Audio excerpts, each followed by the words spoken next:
tamca aniane chikik share Thomas ani ake mero tamcha opak nakam ke koeba am tut komachas and kuriaka majobat. What I said in the people's language is, good day. My name is Cher Thomas. I am Pima and Maricopa from the Gila River community of Arizona, and I am indigenous to Turtle Island, which is also the land that is now known as North America. I am from the American Southwest, really, really, really, really close to Phoenix, Arizona. And I am a very big fan of Kathy Hay, and I watched her video recently about the and I listened all half hour of her video talking about the guilt of being a colonizer, and I feel like that's the one word that was really missing in Kathy's um, incredible video, and it was so incredibly poignant. And it's colonization.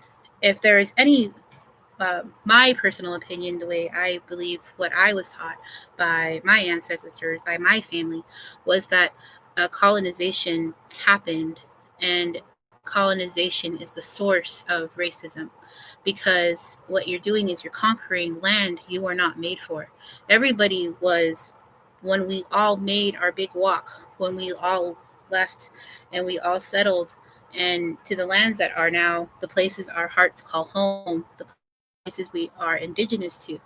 And I am an indigenous person living in my indigenous territory. That's the experience that I live. And other people in the United States don't. They don't live in the land their hearts call home. Their hearts call home other parts of the world.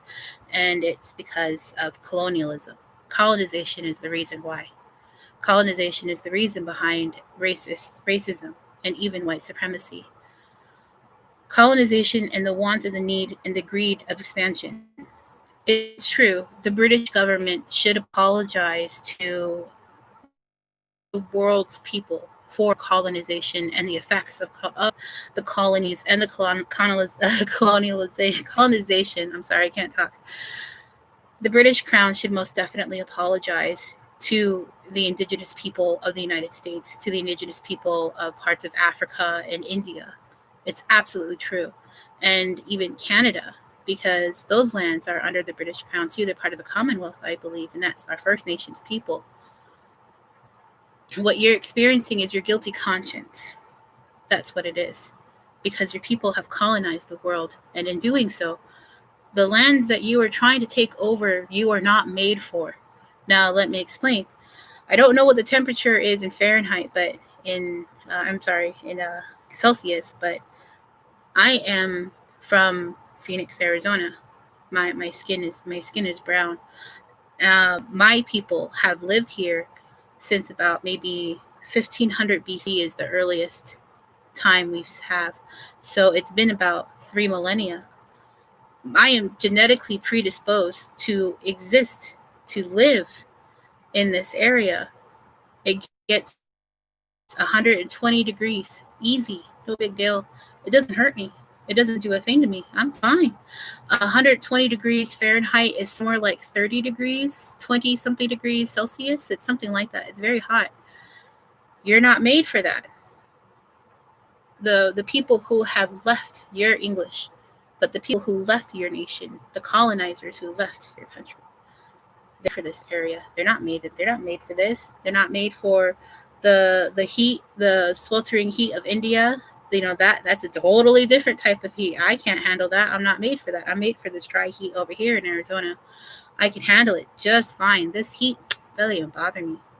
We just need to put mud in our windows sills and we're fine. And maybe have a fan and we're okay. That's into colonization and expansion, and making sure the sun never set on the British Crown and blah blah blah and all of those other things that's what created where we are today. And how does that correlate to your peacock dress? Let me tell you.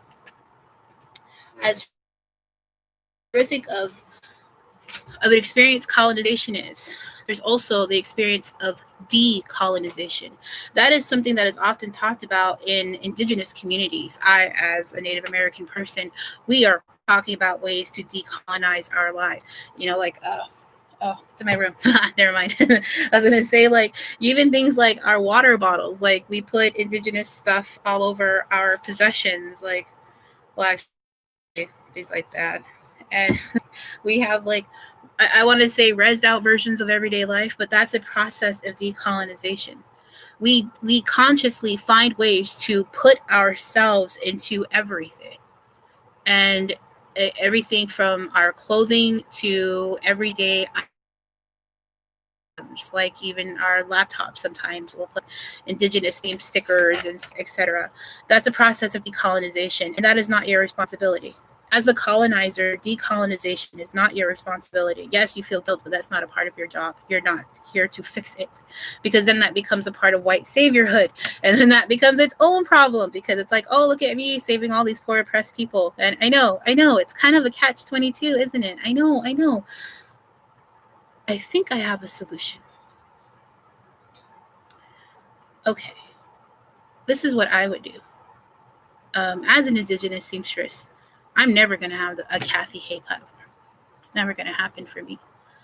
There's just simply not enough Native Americans to exalt anybody to a higher plane on any form of social media. That's why there are no Native American influencers on social media, because there's not enough Native Americans to create one, because we all been killed in the genocide.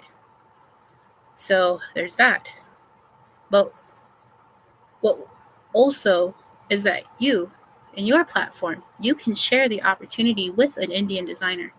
I would look to the Indian people and ask to see if they have any designers, or, who's the Indian Kathy Hay? I'm sure she exists. I'm sure they're alive. India has amazing, beautiful dresses. Those saris go back hundreds of years. They're incredible. The craftsmanship has been there for centuries.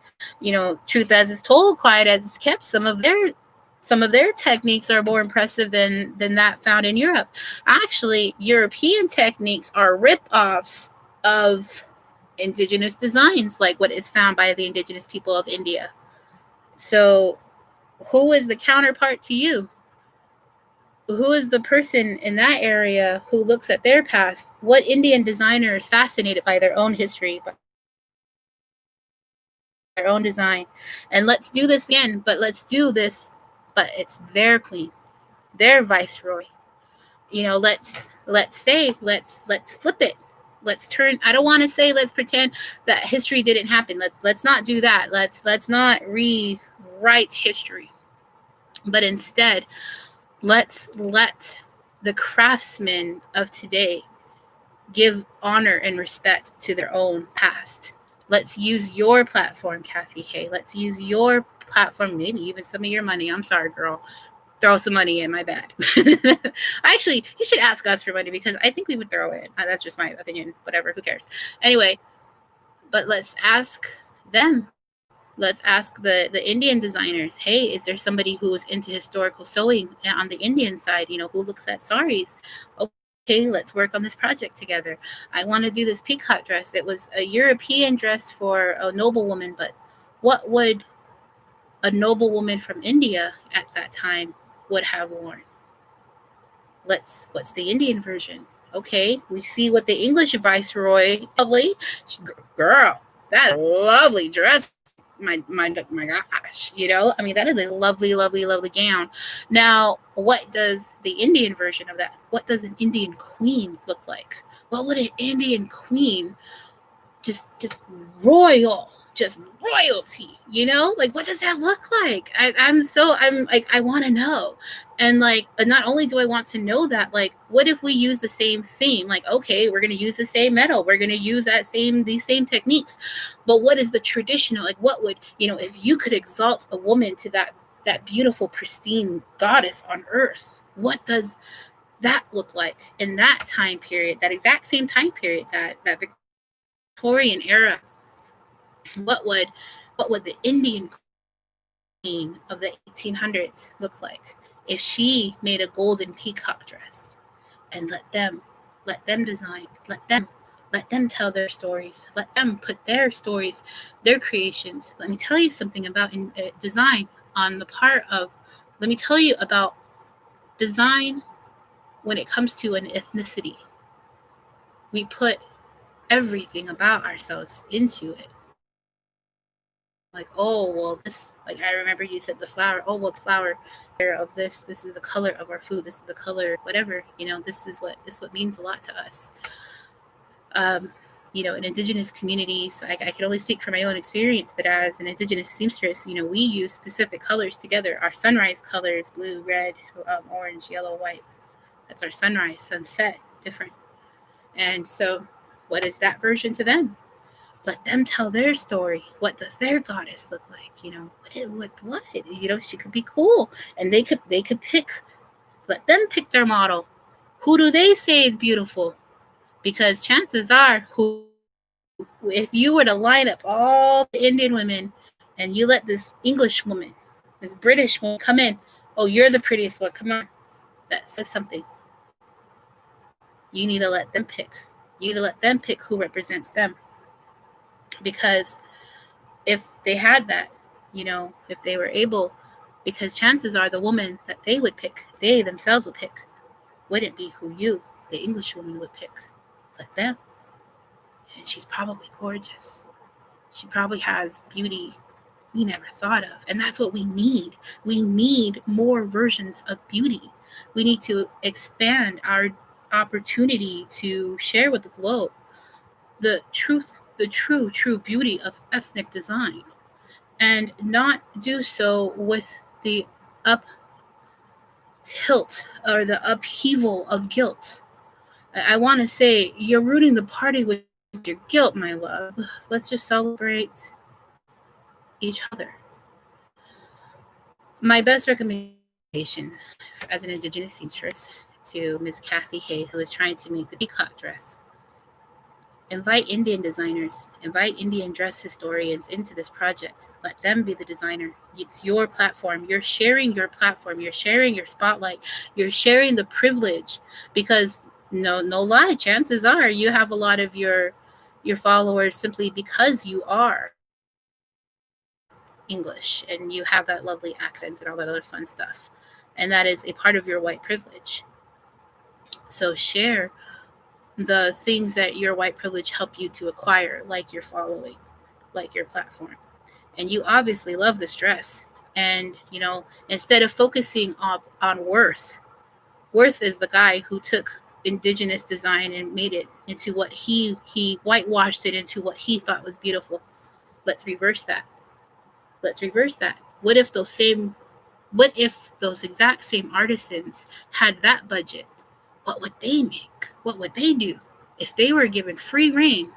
Let them tell their own stories. Let them, bring forth their own version of this.